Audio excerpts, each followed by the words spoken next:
Welcome to a new episode of the Electrek podcast. I am Fred Lambert, your host, and as usual, I'm joined by Seth Wintraum. How are you doing today, Seth? I'm good.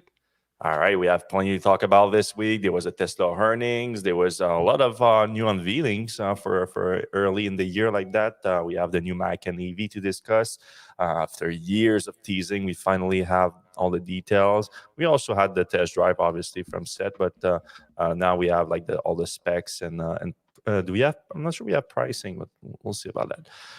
And a few more news items to discuss. But before we do that, let me just say a quick thanks to our sponsor for today's episode, Upway, a leading online e-bike provider carrying the broadest selection of brand new and certified pre-owned models.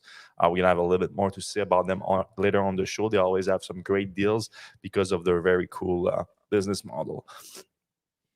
All right, let's start with the Tesla earnings. So Tesla is by far the biggest all-electric vehicle-only company in the world, and therefore the earnings are very important because it's kind of a model of how you can be profitable selling all-electric vehicles, even though I know Tesla is not just an automaker and all that. But for now, the vast majority of its revenue is driven by its electric vehicle sales, so it's still very much on a financial basis an electric automaker. And though its financial health is very important for the industry and to show that other automakers, they can, I mean, it doesn't necessarily show other like legacy automakers that they can transition to electric vehicles, because it's being an all-electric car company from the ground up is different than transitioning a major car company that sells ICE vehicles into EVs. But at least it shows that if they can manage into a transition, they can be a profitable electric vehicle company. And it's also a good model for EV startups out there like Rivian, Lucid, Fiskars, and name it. All right. So in terms of the earnings, the expectation from Wall Street was 25.6 billion in revenue and 73 cents per share. Tesla actually delivered on a 73 cent per share. That's a non-GAAP. Tesla ended up missing the guidance, by missing the expectation, by a little bit at 71 cents per share and 25.1 billion instead of about 500. $500 million off on revenue. So a decent miss, slight miss. It's no biggie.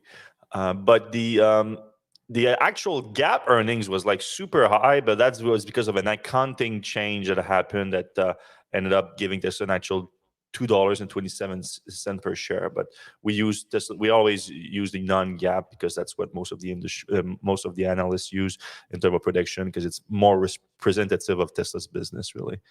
So still a marginally profitable company, but the gross margin per vehicle is unsurprisingly down, but not that much. It's now sitting at 17.6%, down from 17.9% the previous quarter. So we're not comparing year over year here, because obviously Tesla's pricing has changed so much over the last 2 years that we need to just compare like quarter to quarter.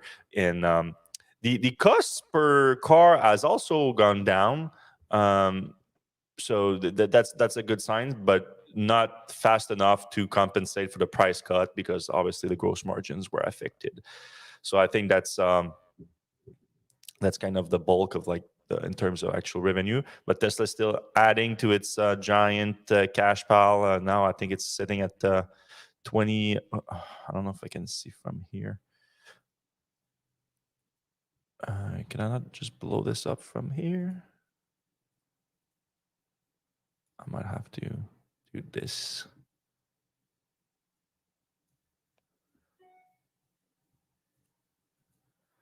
Tesla is now sitting on, no, sorry, you don't put it here. They put it further down, right? Some cool pictures with the earnings every time. It's now sitting on a sweet little cash position of $29 billion. Is it not nice? A lot of cash. All right. With all that, with the slight miss and everything, Tesla Tesla stock didn't like their earnings, and like what they heard from the conference call. We're going to get into the conference call, but first, we're going to discuss, I think, what was probably the biggest impact on the stock. The stock was down 12% yesterday, the first day of opening after the release of the financial results. And I think that was the guidance for 2024, because Tesla is not really big on guidance for a company. They don't normally, most companies will give you some clear guidance quarter to quarter, or at least on a yearly basis. Tesla, well, last year they gave you a guidance of like 1.8 million vehicles at some point into the year, not early into the year. For the most part, early into the year, it sticks to its roughly 50% annual growth rate for vehicle deliveries. That's the only real thing that it gives you. Now 50% average annual growth rate, that can be in that one year it's way up 50% and the other year it's way down. And they framed it with their guidance for this year that it's going to be way down this year, which we kind of knew, because Tesla doesn't have really the vehicle lineup right now to get a big boost. But in the shareholders letter, the company said, our company is currently between two major growth waves. The first one began with the global expansion of the Model 3Y platform, and the next one, we believe, will be initiated by the global expansion of the next generation vehicle platform. Global expansion, I think, is an important phrase here. In 2024, our vehicle volume growth rate may be notably lower than the growth rate achieved in 2023, as our teams work on the launch of the next generation vehicle at Gigafactory Texas. All right, so a lot of unpack here. I think obviously the growth rate may be notably lower than the growth rate achieved in 2023. I think that is the most impactful thing here in terms of the stock price. Tesla's growth rate in terms of vehicle deliveries in 2023 was 38%, so already significantly down from the 50% average, and now it's going to be lower than that this year, notably lower. How much does that mean? I don't know. I'm curious. Over the next few days, we're most likely going to see the expectation from analysts, but personally, I would be kind of surprised to see more than 20% growth rate. Like, if Tesla can get 20%, which is a lot, 20% is, 350,000 vehicles, something like that, more than they delivered last year. Like, where did they get those 350,000 vehicles? So that's the question. I don't know. Do you have an opinion on that, Seth? Yeah, so I mean, it's kind of a big deal, and I guess that's why the stock's kind of tanking a little bit. But Tesla's going from this like hyper growth, where they were growing 50% year over year, to a little bit, less at 38%, and then anticipating 20%. And 20% is still, as you said, impressive growth. It's if Ford or GM said, "Hey, we're going to grow 20% next year," everybody would be loving life. But it doesn't. Or would be calling BS. We're calling BS. But if so Tesla's no longer a 50% year over year growth engine right now, right? And that's probably because they're ramping up Cybertruck, and they're doing things besides building a lot more cars at the same factories. They have to open Mexico, and they're whatever. So the thing is, the value of the company, if it's growing 20% year over year versus 50% year over year, that extrapolates in a much different place for these traders. So instead of trading like Tesla has traded, um, it may be a less valuable company, and I'm saying less valuable like Apple. Apple hopes to go 20% year over year in growth.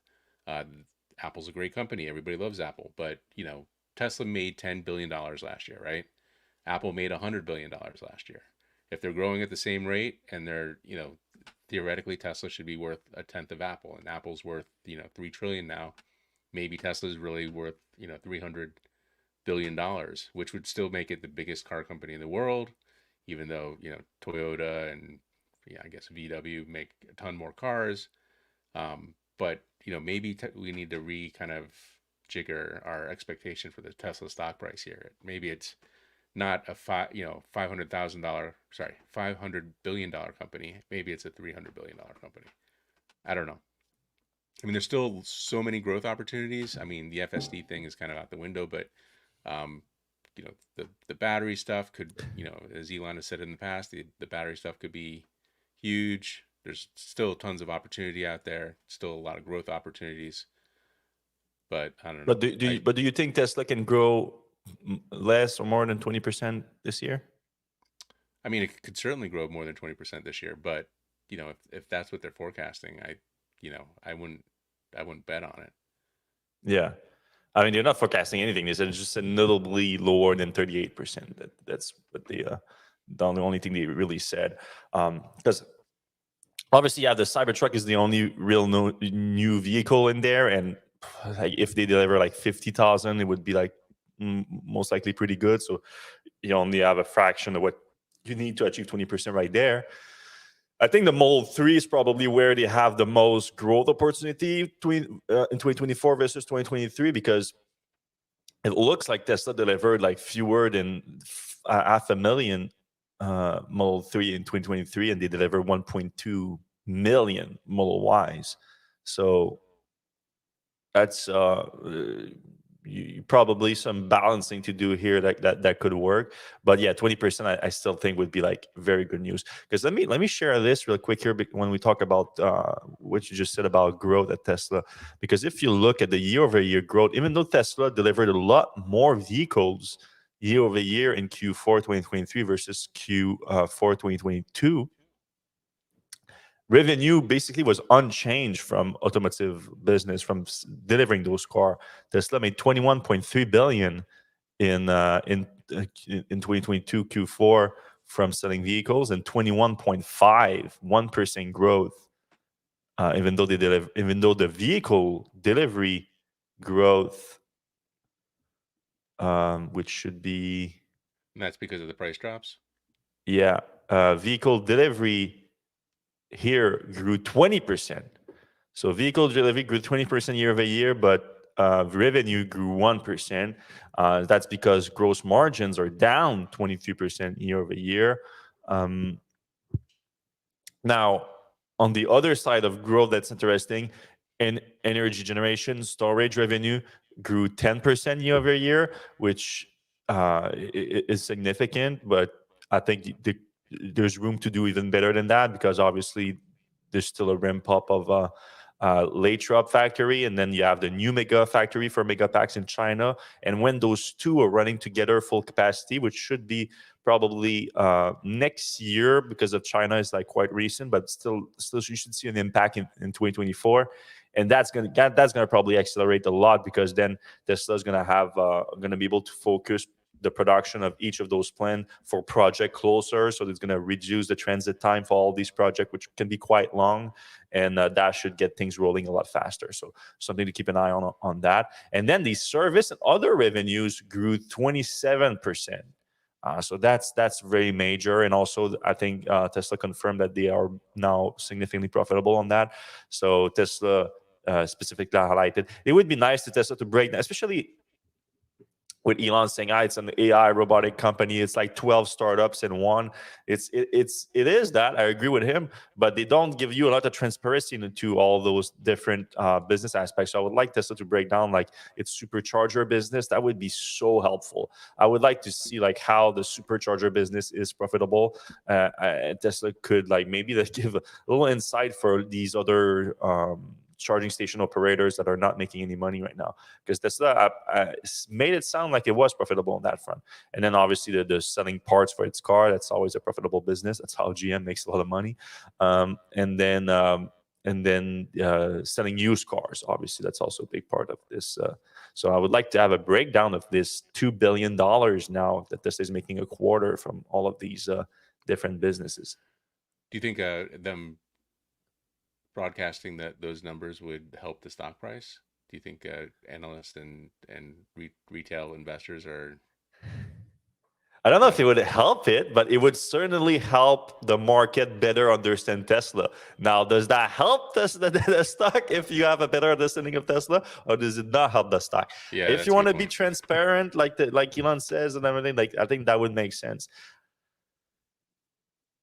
All right, let's move back to this and then back up here. All right, got it.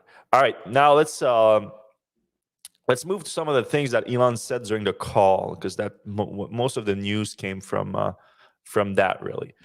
First off, the number one question upvoted by shareholders to be asked on the call was a timeline for the next generation EV. So we had a timeline from Routers actually released an article earlier in that way. I think the same day actually of the earnings call, they claimed that supply chain sources said that it would be in mid 2025 that the car would come. Now, Elon on the call said that the internal timeline for Tesla is actually late 2025, and he was being his usual. He came with all the usual warnings that he's quite a bit optimistic with timelines and that he's sometimes wrong with timelines and all that. So obviously take that with a grain of salt. But right now, Tesla is aiming for late 2025 on that first next gen vehicle, which is either going to be like that robotaxi, which this is an early concept that was released as part of the Elon Musk approved biography. And the other one is the $25,000 Tesla that we've been calling Model 2, Model E, whatever it's going to be. But the cheapest Tesla yet, which is going to be based on that unboxed manufacturing process that was unveiled at the Investor Day last year. So now we have a timeline for that, and that's late 2025, so most likely 2026. And so that gives us basically the timeline between those two growth period now. Like we just at the tail end of the first big growth period, and now it looks like it won't be until 2026, and even then there's going to be a production ramp and all that. So we might be in a big lull, a bigger lull than I thought would be in with Tesla. So interesting. All right. It might be time for some other automakers to pick up the slack. Notably Volvo, I think, with the EX30 is going to be a hit this year. Yeah, especially with the backing of the Chinese too. Like they could have, like they could probably get into higher volume.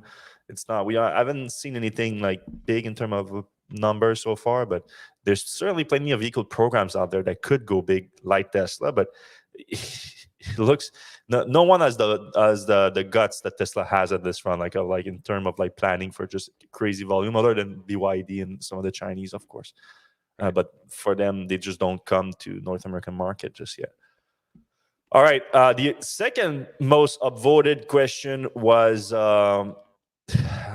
they wanted Elon to explain his comments, and more specifically, they asked shareholders. They asked that question there was the biggest softball that you could ask that question possible. They said, should we be concerned about Elon asking for 25% voting control, or he would move his AI product to his startup rather than Tesla? So that was the second most upvoted question, and so Elon addressed it on the call. But yeah, he didn't really address the question. So let me actually read his comments here, because I thought this would be like very important. Okay, the shareholders have heard the concerns, like they agree with the concerns. They upvoted it. It was the second most upvoted question. So there is concern within the Tesla retail shareholder community, and this was Elon's response. Let me explain why. What my concern is here, which is that, okay, I put the direct transcript on this, so I'm gonna talk like Elon basically. I see a path to creating an artificial intelligent and robotic juggernaut of truly immense capability and power, and my concern would be I don't want to control it, but if you have so little influence over the company at this stage that I could sort of be voted out by some sort of random shareholder advisory firm. And then from there, he continued, like he sort of lose the plot and like now focus on like those advisory firm. And we had a lot of challenges with institutional shareholder services, ISS. I call them HISIS, Glass Lewis, and which is an ISS, which there's a lot of activists that basically infiltrate those organizations and have, strange idea about what you should be done. So, he talks like a hockey player now. So, I want to, I want to have enough to be influential. Like if you could do a dual class stock, that would be ideal. I'm not looking for additional economics. I just want to be an effective steward of a very powerful technology. And the reason I just sort of roughly pick approximately 25% was that's not so much that I can control the company, even if I go bunkers. And if I'm like mad, they can throw me out, but it's enough that I have a strong influence. That's what I'm aiming for, a strong influence, but not control. If there's some way to achieve that, that would be great. So there's a lot to unpack here because, first of all, he never addressed the real concerns here, which is the conflict of interest with XAI and Tesla, and even possibly a breach of fiduciary duty, because he said that he would be willing to divert AI products from Tesla to XAI. He didn't say XAI, but he inferred it to his comment, because XAI is his startup for artificial intelligence. So he didn't address that at all. So right there, his comment is worthless. He brings up again this idea of like, it's not about the money, it's about the voting control. Okay, whatever. It's still going to be money, because it doesn't seem that there's a path to achieve a dual class voting system post IPO. So it is going to be money. So now why? So he only focused on the why he wants the 25% control, and that is to get more control, or as you say, not really control, even though he says control, but then he's like he grabs himself back. I just want some influence, and then it's because he fears activists taking control through ISS services. So I didn't even think of that at first. Like I thought, we got the special podcast a few weeks ago when those comments first came out, and we came up with like, okay, who can take control of Tesla? Some kind of hostile takeover. So maybe the Saudis, maybe a competing company like Apple, even though it's not Apple's MO at all. There's not a lot of entities that can take over a 600. Well, used to be 600 2 days ago, $1 billion company. So who is he talking about, really? Who's this threat that could take over Tesla? And now he's talking about ISS companies, which, sure, Tesla had little tuggles with ISS firms in the past, but and they've tried like a bunch of initiatives to get passed by shareholders, and for the most part, they've been completely unsuccessful, even with Elon's current level of ownership over the company. So he's like extrapolating this very minor issue at Tesla right now, and that could become like super big. And I know he had concern with DIE and what he calls the woke mind virus, and filtrating these organization using the ISS firm to become like basically shareholder activists, which is perfectly fine. Like this is why this whole system was put in place in the first place. Like, all right, you want to have some kind of impact on a company, become a shareholder activist, use these kind of services to have proxy shares to vote on these initiatives.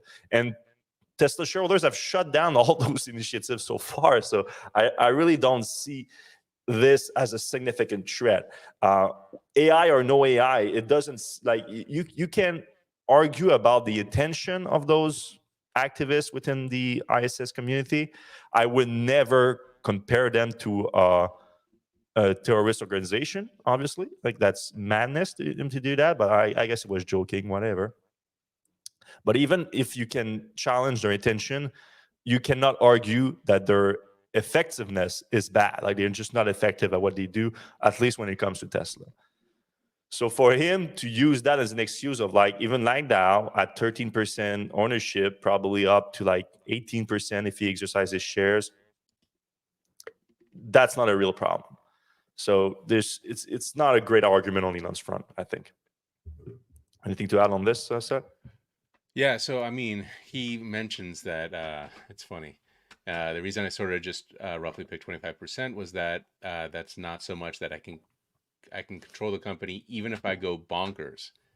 Like, we are kind of seeing like the test of that bonkers. Like, what is that exactly bonkers, and like how much? Like, it seems like his control is holding at the current That's such a good level. point.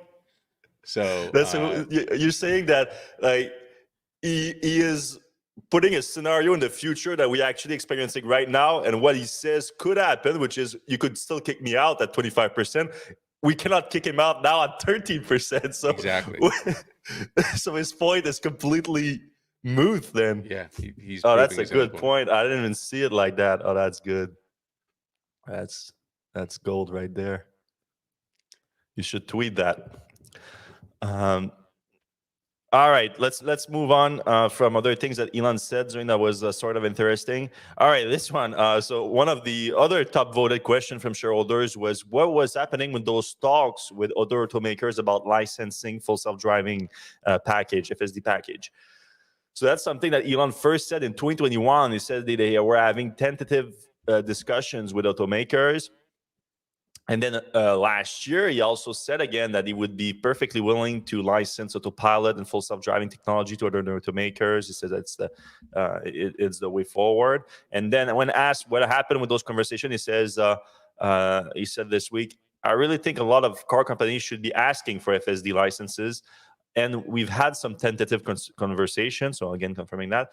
But I think they don't believe it's real quite yet. I think that will become obvious probably this year.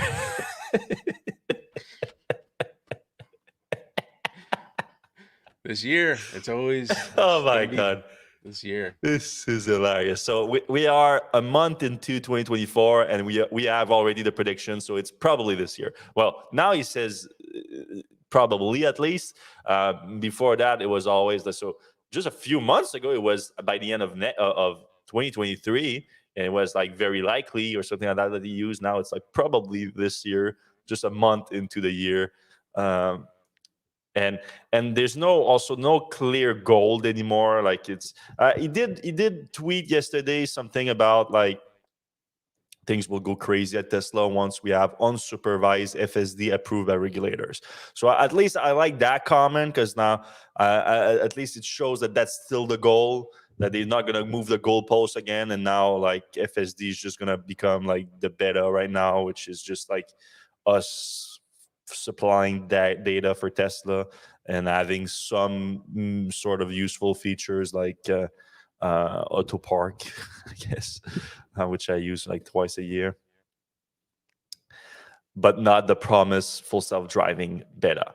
We Which got company this do, week. We got the first few V12 FSD update being pushed to non-Tesla employees. So for a while now, it was only on the Tesla internal fleet testing the V12. And for those who don't know, the V12 is the big rewrite, removing 300,000 line of C++ code. Now it's end-to-end neural nets. Elon likes to say photon ins and controls out, because before that, the neural nets were used for the computer vision and all that, but not for the vehicle controls, the vehicle behavior and all that. Fortunately, they only released it to a handful of Tesla FSD beta testers, like Omar, people that we don't really trust in terms of like representing the FSD well, especially Omar. He even use third-party system to get past the vehicle nag that they call it, the alerts and all that. So it's very not representative of the average use case. But they haven't pushed it too far just yet. So far, what we see what we expected from V12s, which is more human-like behavior because of they've been trained on human drivers basically, instead of more like stern vehicle controls that are hard-coded by engineers. So that's a good news, but also it's still far from perfect. A lot of mistakes and all that. So it's still hard to see a clear path from FSD beta V12. Also, by the way, it is beta. So it was supposed not to be beta. Elon said that V12 would be released to customer as a non-beta update. Not that he said what that would mean anyway, but it is still marked as beta. Maybe with the broader release, I don't know, because like I said, it's only a few right now non-Tesla employees that have it. So maybe he said that the broader release would be coming in the next few weeks. So we'll be waiting for that. But I can't wait to actually try it, give it a shot, because I know in this article here, I got a lot of flack from Tesla fan. 500 comments on this. I stopped reading after the first 100 comments or so. Like the comments were going crazy on that post. People got quite mad for me, saying that it's the last hope for self-driving at Tesla. It's my last hope. It's my last hope for Tesla to achieve self-driving on the current hardware. Let's put it like that, because yeah, I I mean don't see anything else. the After hardware is a big deal. Yeah. Obviously, Tesla could like come out with another set of hardware and then improve again and probably achieve it at some point. I'm very confident that Tesla will figure it out at some point because they have some impressive technology. It's just that right now I don't see them closing the gap between what they have now and the full like level 4 driving system. And Yeah, and Waymo's been driving their stuff around cities, like multiple, like I don't know, 4 or 5 cities at this point. They have, level four. What is it? I think it's level five, isn't? no, I think you consider that level 4. They have level four working. They've had it for years. It's on the roads, and of course, that they have all this mapping to do and whatever. But we know it's attainable. Is it attainable with the current hardware? That's you know yet to be decided. But if Tesla keeps iterating its hardware, it's going to get to the point where Waymo is at some point, right? They have to, but they The have to. problem is that they don't even want to try something like Waymo does. Like I would be like even if you don't like you could geofence like I think they see it as like a defeat if they do a geofence something like Waymo.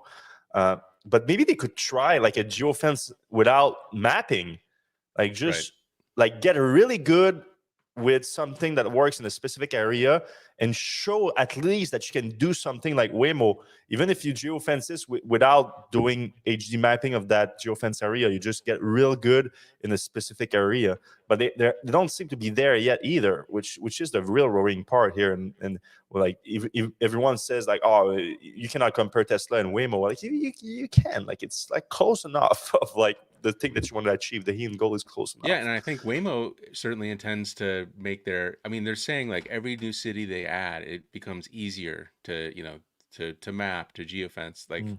all these things. This is how Waymo gets to the universal self driving as well. Mm. They're every city they add, it's easier. Maybe all of a sudden it's automated. They don't have to. It's all AI. It seems like Waymo's got a way to get there as well as Tesla. So I don't know why Tesla doesn't take some of those, ideas like, hey, let's, close in our test system and let it get smarter from like the inside out instead of just Hmm. throwing it all at it at once. Yeah. So, I mean, there's no doubt that it's more impactful what Tesla's trying to do if they achieve it. Like it would be more impactful quicker. Uh, but yeah, but it doesn't mean that they are going to get there faster. So if they don't no. get there faster, then there's no benefit to it. Um, so yeah, for me, the V12 is like my last hope because of hardware limitations and the fact that I don't see after this big rewrite, we're at the 12th version of this product now. They And have they like 12 just chances redid to get everything this right. too. Yeah, and I know it's a hard problem to solve. So I'm not saying like it's terrible, but it's like I just have less slack.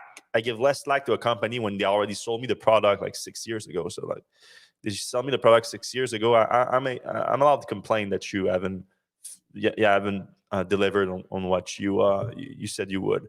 And so with this last product, the V12, the 12 version, a full rewrite. Now we have the end-to-end neural nets. So now you just feed all the best data you can to it to train it, and hopefully gets better fast. But probably by the end of the year. Um, Probably by the end of the year. All right. um, We have a little bit more to discuss, and then we're going to jump into your comments. So if you guys have any questions for us, you can put them in the comment section right now, and we can get to them in about 15 or 20 minutes. So stay tuned for that. But before we continue with the few more news items we want to discuss, we're going to talk about Upway, our sponsor for this week's episode. all right. Today's episode is sponsored by Upway, a leading online e-bike provider carrying the broadest selection of brand new and certified pre-owned models. The team at Upway has compiled a growing selection of top brands like Specialized, Trek, Aventon, and Gazelle, each priced up to 60% off retail to make electric mobility affordable to everyone. Want to sell or trade your current e-bike? Upway manages that as well. Each pre-owned e-bike goes through a rigorous inspection, tune-up, and certification by Upway's team of master mechanics and comes with a 1-year warranty. Following your purchase, Upway will get your e-bike delivered to you 99% assembled within 1 week and accepts returns within 19 days in case the bike isn't the right fit for you. The process is easy. Now through January 31st, which is pretty soon, Save up to $1,000 off a wide selection of e-bikes during Upway's winter sale event. Be sure to use promo code Electrek for an additional $100 off. Learn more at upway.co. A huge thanks for Upway for sponsoring. Yes, thank you, Upward. And I think that's the one that you said that also like they come like more assembled in the average bike, right? A little bit. Yeah, basically you just have to screw on the The handlebar, front. and it's not even screwing on the handlebar. You're like just tightening the handlebar. Yeah, I mean, yeah, the that's pedals are that's the on there, best. everything. Yeah. I mean, I wish they had like like a similar company up here in Quebec like that. I would always go through that because a lot of people like I mean, obviously they take care of their e-bikes, the used bikes after, but the pre-owned, whatever they call it. But a lot of people they like to switch up e-bikes. So some of them are not always like super run down or anything like that. All right, I think we have one more. Oh yeah, like a quick look at the Model 3 refresh performance. So we talked a few weeks ago about Tesla launching the Model 3 performance in, the Model 3 refreshed design in North America after launching it all the way last summer in Europe and Asia. But it still doesn't have the performance version. The performance version is gone in all those markets, and we expect a new one to come. We had a few leaks over the last few months, like we saw like this new like sports seat that appears to be designed for the Model 3. We saw a new badging, looks like a plaid or ludicrous badging, and now we see from Kilowatts on X, they spotted this vehicle here in San Francisco. Yeah, in San Francisco. What? You can see it on this video. Still has camouflage in the front and back. And the reason we're saying it's a performance Model 3 refresh is that you saw it briefly here on the side, but here calipers. you see the calipers, performance calipers. You know what's So- funny is the fact that it has camo on it probably brings more attention to it than if it was just riding around naked. Yeah. And you would think normally the performance version of the Model 3 compared to the other ones don't have exterior design changes other than like the additional like spoiler that like, you can attach to it. So there's no changes. So why, if you already unveil the Model 3 Island, why adding that? So people are speculating that the design might be different for the performance this time. So the front bumper looks like it has a little bit more aggressive front splitter here. So you see, like this is the regular Island Model 3, and the performance one looks to be different here on the side. So that might be some new air intake for like brake cooling, which would make sense. But yeah, I'm very curious. I'm very interested to see if Tesla makes like so if they do that, if they do new seat is also something new that you don't see for a performance version of Tesla vehicles. So new seat, new bumper. Like if there's a few things that are different, maybe we get like a bigger upgrade with the performance Model 3, which would be interesting because even though the Plaid Model S is obviously the Tesla's like top performance vehicle right now, a lot of people don't like it in terms of as a performance vehicle just because of the weight. It's a super heavy It's car. huge. Not that the Model 3 is a light car either, but it's much lighter. And with that, more fun to drive. I know I love my Model 3 performance for that. It's a lot light. Obviously, every electric car that has this kind of power just feels light sometimes at first place on a straight line. But when you're actually like doing some aggressive driving, it does feel it can feel heavy. But the Model 3 feels a lot less heavy than the Model S. So maybe we get a new Model 3 performance that becomes like the new top performance vehicle for Tesla until the next gen Roadster comes in 2036. 2036. You said 30. Yeah, 1,000 years from now. Yeah. We'll drive the Roadster on Mars. All right. The Porsche Macan EV is finally fully unveiled. Oh my God, we've been waiting for this. I mean, we knew this was coming since the Taycan was released. Really, like, Yep. I think I remember at the launch of the Taycan, we were already talking about the Macan because the Macan is Porsche's most popular vehicle. So, like, all right, let's make this electric and have some like real volume. But it was delayed. Basically every year for the last 5 years, 4 years, something like that. And now we have the fully unveiled design here. Can I click on that? Well, that's having some issues sometimes with these galleries here, Hmm. but you can get a pretty good look from this.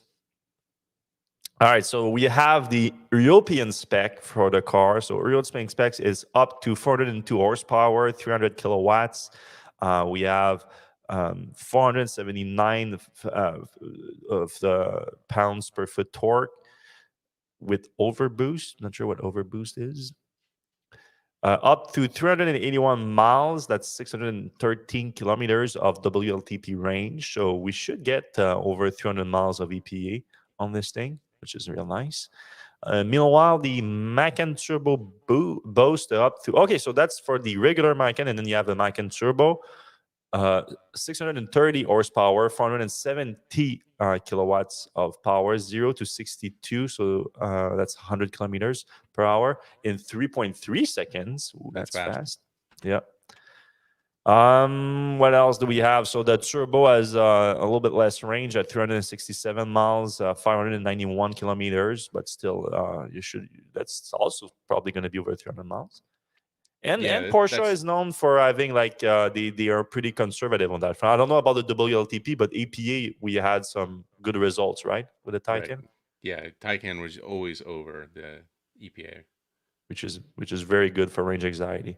The top speed 136 miles per hour, 220 kilometers an hour, and that gets up for the turbo to 161 miles per hour, 260 kilometers an hour. So yeah, the first PPE vehicle from Porsche. And So maybe the last. all these are enabled by 100 kilowatt hour battery pack, 95 kilowatt hour usable. In terms of dimension, like how does that compare to Model Y? Because It's that's a pretty big, close. that's a big battery pack to fit in there. Yeah, I Like mean it's a big. now I'm not surprised at all that it gets that kind of range with a 100 kilowatt hour battery pack. Yeah, I mean it's kind of like a Model Y on steroids. It, Yeah. it's fast. How did the interior feel? Because So they had, when I mean, when I was in it, they had yeah, curtains they over covered it the. up. So yeah.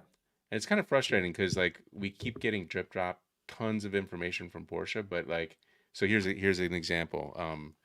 We got yesterday or the day before they sent, hey, we have an embargo. We weren't going to give you all the stuff. I'm like, okay.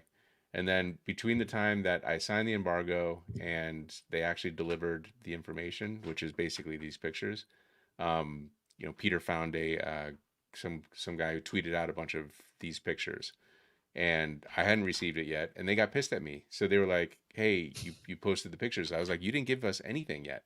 Like I'm not breaking any embargoes. Like this is a guy." And Peter basically just embedded a tweet that had 4 pictures on it. So they were pissed. And I was like, "All right, whatever. I don't care." So it's just frustrating because there is like, "Hey, give us a drive. Give us an hour with this thing." Let it, they basically put us in the passenger seat and took us on the track, which was crazy, and then off road, which is like a dirt, gravel road. But it's just frustrating because like I really wanted to try this car out, and Hmm. they're just throwing garbage at us, and it's really frustrating because I think this is going to be a really important car, a really amazing car. I mean, it's Porsche's bestseller. Macan and Cayenne are the best sellers for Porsche. They do well internationally. Obviously, the U.S. and North America is SUV heavy, so they're gonna love this. Let's get it in the car and like take it for a ride. It's just frustrating. Hmm. Yeah, I completely agree. I'm gonna be checking out the PPE on Audi side of things too. So Oh, I'm nice. next month going to Munich. So not next month, March. We are in January right now. Yeah. Yeah, in March I'm gonna be checking out the Audi's first PPE car on their side and diving Is that into their technology on that is that front. the So I'll try to Q6 get or? some information on what happened on that front and why there was so much issues bringing this to production and all this secrecy and all that. From Yeah. obviously that's going to be from Audi's side of things, not Porsche, but they do share that new PPE platform. All right, the Taycan had one of the biggest seller is that charging speed was real nice, and that also come to the Macan with the DC fast charging up to 270 kilowatts, charged from 10% to 80%, which is a nice use case in around just 21 minutes. So that's about as nice as it gets. Like you're good with that. Like there's no problem with that. At 400 volt station, high voltage switch split the battery into two for both rated at 400 volt for efficient charging. So they do have 800 volt system in there, but they have this split charging for 400 volt, which is interesting technology. All right, we have the dimension and everything on the articles if you want to check that out. We have a nice 0.25 drag coefficient on this thing, which is pretty good for an SUV. Do we have, okay, that's what I'm looking for, some interior pictures here, since Seth drove that car and didn't even see that. They sent us a rendering afterwards. Yeah, like this is what you could have seen if you lifted the curtain. let me bring this up bigger here, like that. Okay, so yeah, something very familiar interior when it comes to a Porsche. You always have the classic clock in the middle here. Full length screens from the instrument cluster all the way to the front passenger screen. Yes, still have plenty of analog control on top of the touch screen. That's classic for our friends at Porsche. Let's take a quick look here at the trunk space. So nothing huge, but still decent. Yeah, it looks very Model Y-ish. Yeah, it looks a little bit smaller than my wife to me, to be honest. And I wouldn't be too surprised, especially if like the hatchback is so huge. And then, but that's just from me hiding it from here. And then you have the back seat here, which looks very nice. Looks like plenty of headroom. I actually never been in a Macan, I think, in my life, but the shape of the vehicle does seem to fit well for a back seat space, especially for the headspace, I should say. Yeah, all right, so that's. I mean, it's a great experience inside. Oh, we have pricing for the Macan. Yeah, I mean, this is kind of what they were hinting at in Germany, but it's in the middle. You know, it's not a super expensive $100,000 Porsche. They're starting. So these are still price that we exchange to US dollars for Europe, are they? No, I think they actually have US prices.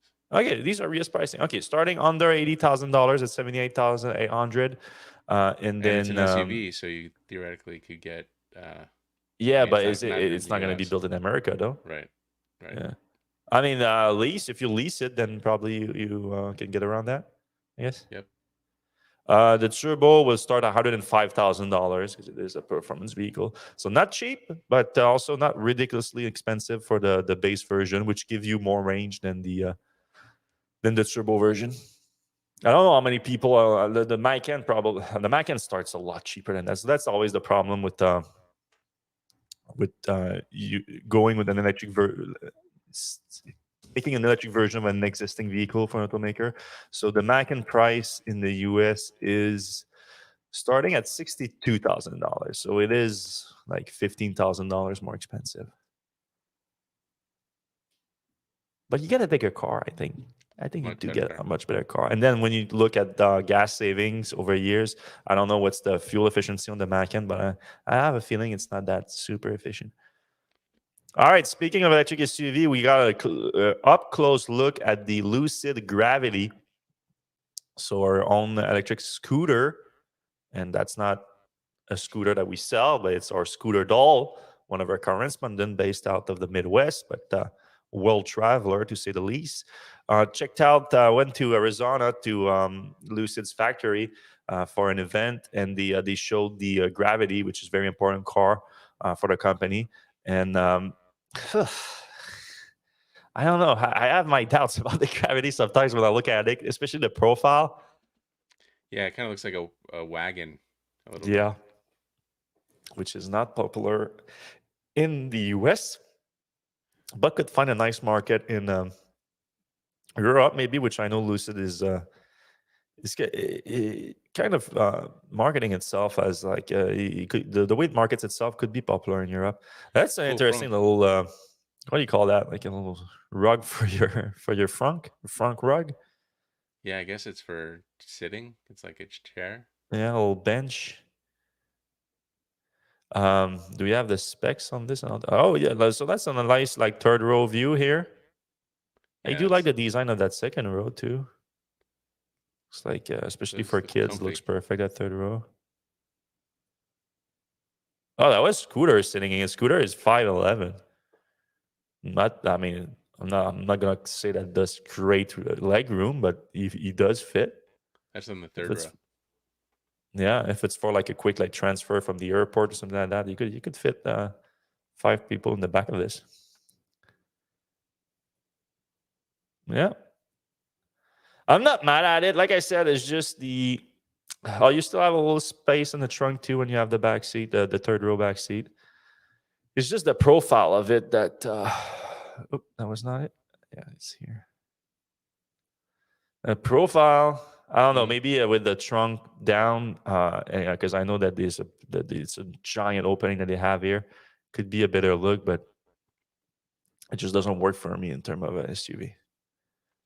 Anyway, I wished him the best of luck because they need this. They need this to work. They need the gravity to work absolutely because the air was kind of a flop. Just it's not too bad, honestly, but in terms of volume, it just never reached the volume that it needed to. The timing wasn't great, obviously, with pricing and then the interest rates coming in. The monthly payments on that thing were quite expensive, and the sedans are just not very popular in the US. And so Lucid is a US company. So they started out in the US. Now they try to divert some volumes in Europe to help, but it's not doing great right now. So they need an SUV, which is much popular in North America, to succeed. We are hoping that the gravity is going to be it. We'll see. That thing is not coming until next year anyway, right? Yep. But next year, Another electric yeah, SUV. So it was the week for the unveiling of electric SUV. We have the Honda Prologue. We have all the design unveiled. We already had a pretty good look at the design, but now we have EPA and pricing on this. So it gets up to 296 miles in EPA range, which is nice. solid. Yeah. So that's for the four-wheel drive. Forward-wheel drive. Oh, really? They're going with a forward-wheel drive on this? Is GM Yeah, also going with forward-wheel drive on their vehicles? they have some with front wheel drive. Yeah. The Equinox is front-wheel drive. I don't know about the Equinox. I know the Blazer has an option to go front wheel Yeah, drive. that's right. That's right. I guess the Blazer is pretty similar to that.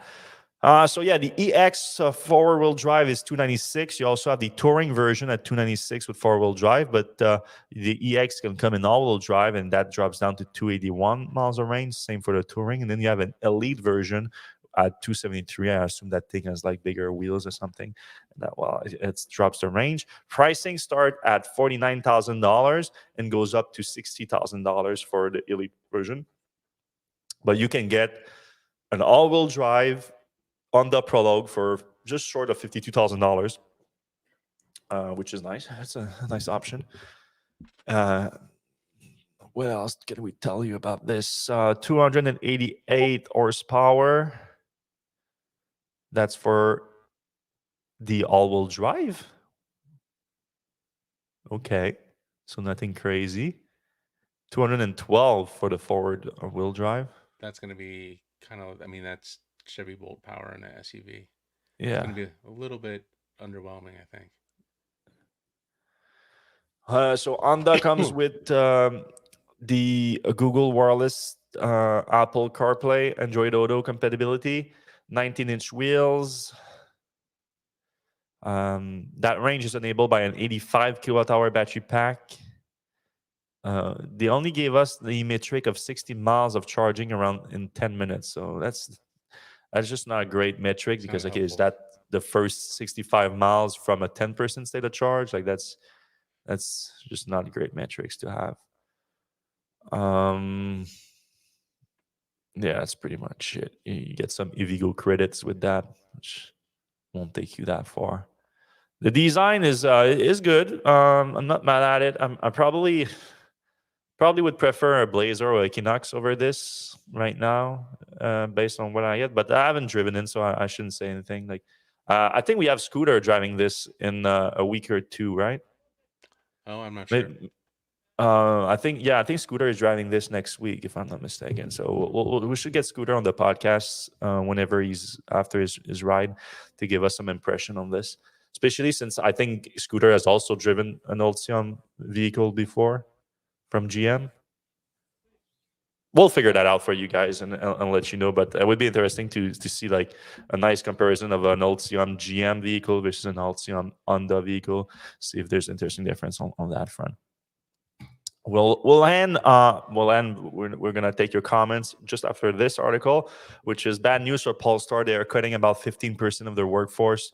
450 people, I think, are affected. I don't know if it's been a day or two since I read that. Yeah, 450 people are using their job globally. 15% of the workforce. They're saying they are adjusting, they're restructuring the organization amid lower than expected sales. So Polestar also had this little in between growth wave situation like Tesla as they bring the 3 and 4 to volume production. So they are readjusting with that as they prepare for this new growth period. So wish them the best because I think Volvo, Polestar, like you said, they are in probably They're no, in they're in a good place. I just yeah. wonder if there's enough room in the auto market for two separate entities. Like Volvo could have kept them in house and made it like Polestar versions of their vehicles. I mean the Polestar 3 and the Volvo EX90 are kind of the same car under the hood, and the Volvos seem much more compelling with a third row and kind of a more distinctive Volvo look, and the Polestar is a little bit more generic. I feel like Volvo is going to be eating up a lot of the potential customers for the Polestar. Yeah, But that's a good point. yeah, All right, let's jump into the comments. all right. Uh, so did we look at Rivian's impact report? Carl in San Diego says it shows pretty bad emission from production. Are all tracking and learning about the differences between the makes and the models?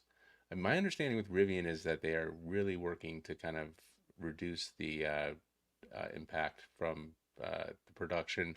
For instance, they just put a big windmill and they have tons of solar at their facilities. So I think they are hard at work. And in fact, I don't know that everybody else does impact reports. So just the fact that there is one is probably a good sign.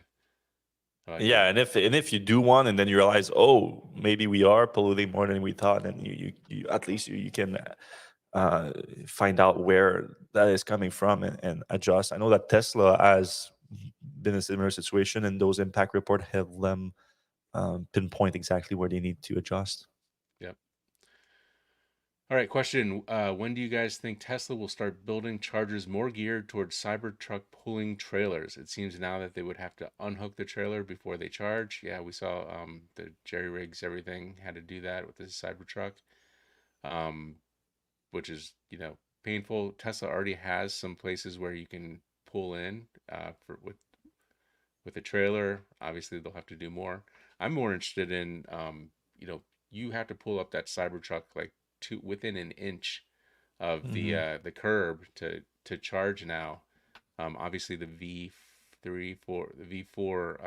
superchargers are going to have longer cables, not just for Cybertruck but for other makes.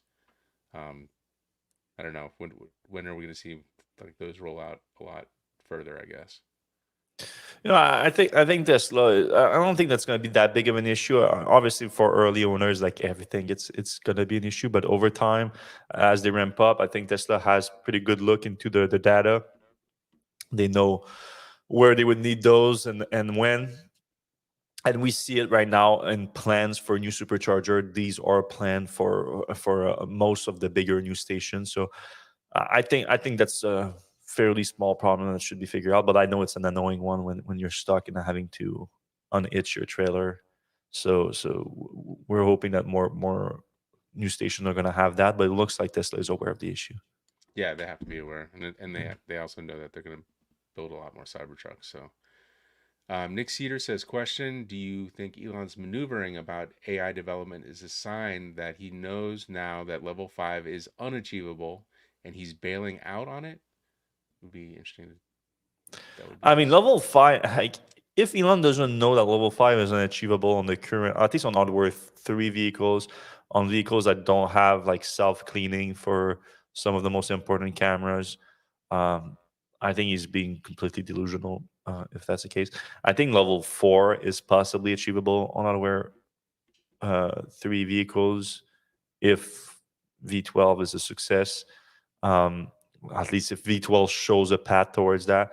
But level 5 is like I drive between Montreal and Shawinigan all the time, and just a little bit of snow, and I get all these alerts that FSD is degraded because of bad weather, and like the weather is like minimally affected, just a little bit of snow, a little bit of rain, or whatever, and it screws up. So I don't think level 5 is in the cards at all.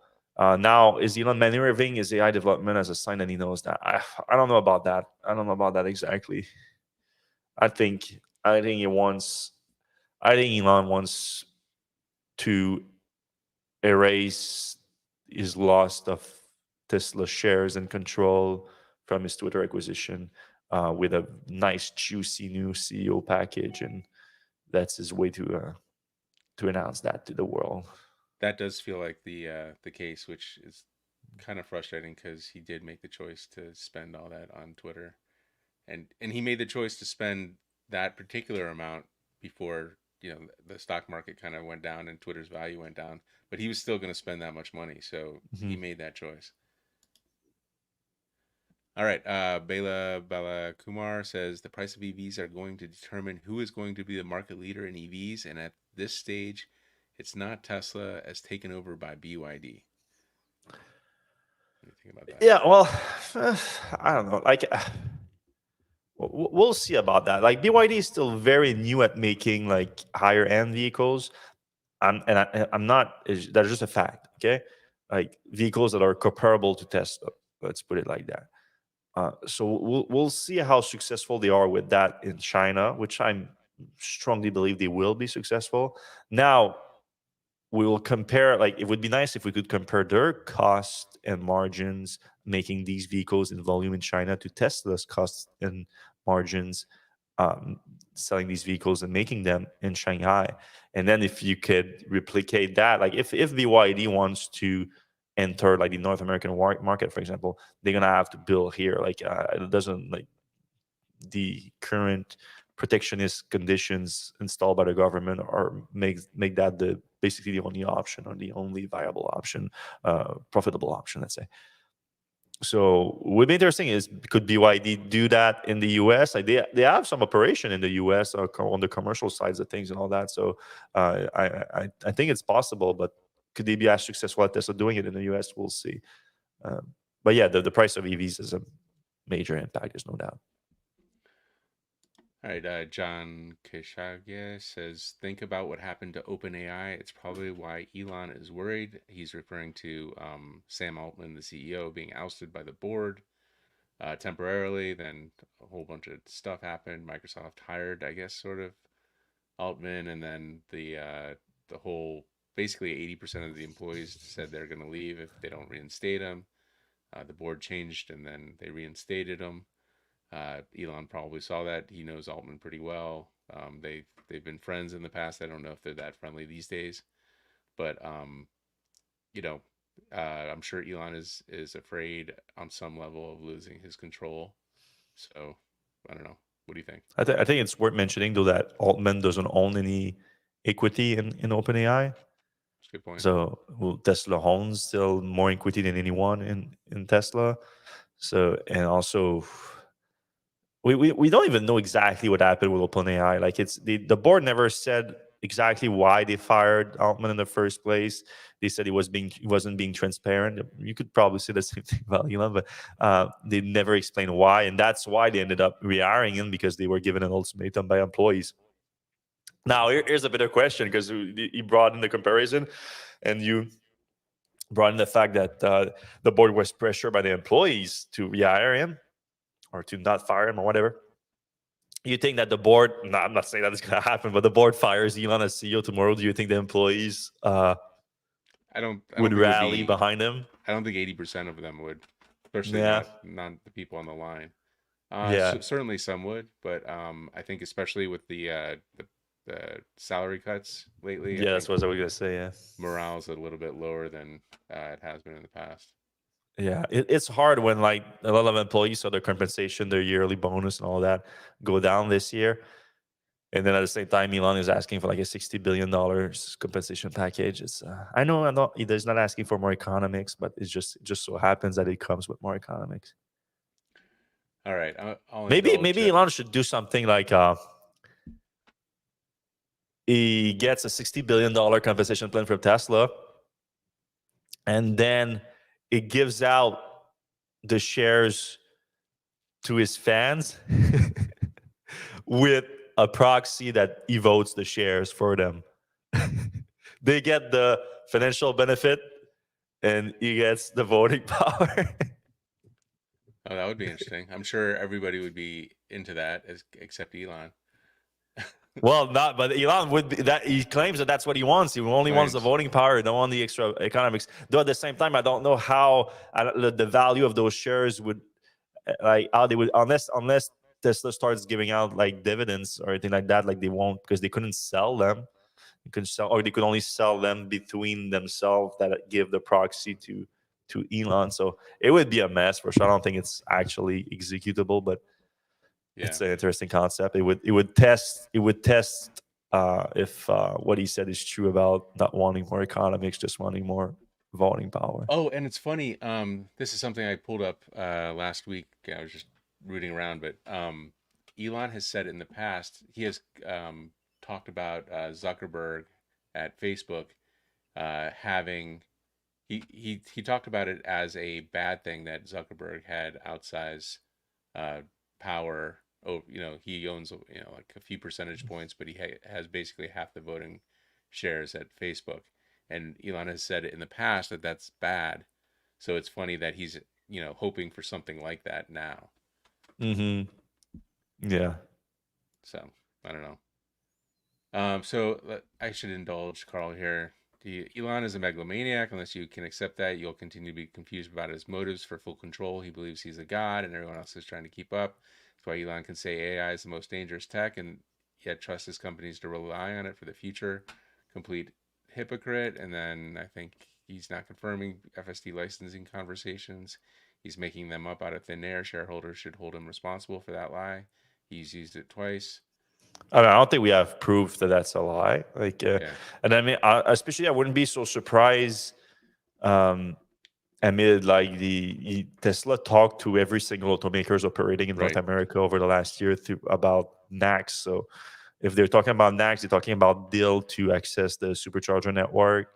Wouldn't be surprised. I was like, hey, by the way, are you interested in other Tesla technology other than NACS? Do you want all autopilot? Do you want all FSD on this side? Do you want like Yeah, and whatever? but FSD is going to be a big lift. Like you're going to have to put cameras all over a car and Hmm. computers in the car and stuff. It's a big Yeah, deal. but All it's right. less of a big deal than like a Waymo like kit or something. Right. When I took a look at the Volvo EX90, the bigger Volvo, it has a lot of LiDAR stuff on it. And I know Volvo's a big partner with Waymo. It wouldn't surprise me to get like a Waymo Light OS on the EX90 at some Yeah, point. yeah, that would make sense for Waymo to like uh, start to bring in more revenue streams and their ride sharing business. I mean that's kind of like I don't think their end goal is to be a ride sharing service. I think they want to sell their stuff to, I don't know. Anyway, let's move on. No one is going to license a feature which doesn't work except Tesla. We're talking about FSD here. Yeah, I think to get it to work would be like the first order of business. So don't underestimate that Waymo can be cheating with remote driver operators. Cruise whistleblower pretty much admitted that they were doing that. It means that their AV is smoke and mirrors. I don't know how much the driver operators, like I know that if a Chevy Bolt Cruise thing gets pulled over by the cops, then a remote guy takes over. But I don't think people were actually driving the cars. There's like a takeover thing. All right, Tesla should make a VTOL. That would be a good use of their time. Question: how will true Level 5 deal with snow and driving rain? It seems more improbable the further the development cycle advances. It's a great point. I don't think we're there anytime soon. What do you think? You drive around with? I mean, I think it's certainly feasible. Like we humans drive in the snow, and it's difficult. A lot of humans don't drive in the snow, like they can't, like they don't want to. Uh, and I understand why it can be more difficult if you're not used to it. But if you're used to it, if you have an AI that's is trained for driving in the snow, and they have the hardware capable of seeing it, which is mostly like the front facing camera being behind the windshield is not too bad, because as a human driver, you have to clean the windshield too nonstop to be able to see. So the same thing for the camera here on that front. But then on the side cameras and the rear camera, you need like a cleaning system to put it. So that the Cybertruck has that, for example, in the bumper camera, they have a little cleaner on this. Like if you have that on all the cameras around, um, I don't see, and you have like a capable AI of seeing it that can understand how to drive in the snow. I don't see why it's not possible. It's just I don't think Tesla can achieve it on the current hardware that they have. So, which I don't know how Elon even ever mentioned level 5. Like he said like level 5 at one point about hardware 3, and it's like, wait, what are you talking about? Yeah, and it's going to take a lot longer to get to the, you'll have like the good weather FSD working long before the snowy weather FSD. I think sometimes Elon, when he says like hardware 3, he thinks about like the computer, like the hardware 3 computer. And it's like for us, like the hardware, like it's the entire hardware necessary to drive the car, like the cameras and all that. But he talks like, oh yeah, hardware 3 computer could run the AI that powers the vehicles. Like maybe, I don't know. It's not right now. It's not powering an AI capable level 4, so let alone level 5. But yeah, I don't know. Such a mess. All right, the best part of the Macan is that the new design is EV only with no ICE option. So marketing wise, it'll help Porsche buyers understand the transition to all electric is real. That's I a do good believe, point. yeah, I mean they are continuing to sell the old Version, yeah. version, gas version for at least a little while longer. All right, let's move on. We got a lot of chatter here. That guy can't get into EVs. I think Polestar should have stayed the AMG of Volvo. The push to get new brands is the same push that led Genesis its to try to be its own brand. Um, I agree. So Porsche, or sorry, Volvo spun out and IPO'd actually, or was it a SPAC? I can't even remember. Yeah, Polestar. I don't remember it was a SPAC, but yeah, I think that was probably the main reason. Like they wanted that EV multiple on the market that they knew that they wouldn't get out of Volvo. I think that's what they wanted. But on the actual like if like on the selling side, I think there's advantage to it. Like I think like if you have like an all electric, I think the rollout of Polestar was not the best. Like they started off with the Polestar 1 and all that. Like I think they kind of messed that up. Like they could have done that better. But it did make sense to me to have like their own brand that's all electric versus their maybe they should have like just release electric vehicle on the Polestar brand and then keep Volvo like but then you don't want to Volvo to die as an ICE brand while in electrification then you lose all the value of the Volvo brand. So yeah, there's benefits on each side. There's negative on each side, I think. I agree. So Yeah. that's the end of our questions there. Yeah, thanks everyone for asking questions today. Thanks everyone for listening to the Electric Podcast. We appreciate every single one of you that does it. If you do enjoy the show, you want to help out in quick ways that are free to do, or clicking that like button, clicking that subscribe button, clicking that bell notification button to know when we're going live and when we're releasing new content on all our platform. So all these things help a lot. If you're listening on your podcast app, if you can give us a 5-star review, that helps a ton. We've been getting consistently into the top 10 automotive podcasts in the world. That's thanks to you guys, and those 5-star review helps a ton. So thank you everyone, and